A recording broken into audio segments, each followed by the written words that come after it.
C'est la mécanisation et l'énergie abondante qui a permis de faire ce genre de choses et qui a permis cette évolution-là, c'est-à-dire de multiplier par 5 la quantité de viande dans la ration quotidienne, avec un prix qui, lui, s'est cassé la gueule. Alors vous voyez ici l'évolution de la part de l'alimentation dans le budget des ménages aux États-Unis, mais en France c'est exactement pareil, depuis 1930. Et vous voyez que cette part de l'alimentation, elle est passée en gros d'un quart du budget à 10%.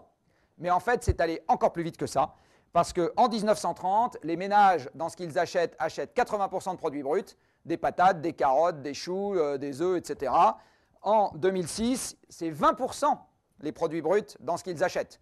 Dans la restauration hors domicile, quand vous allez chez McDo, les produits bruts, c'est 20% du ticket de caisse.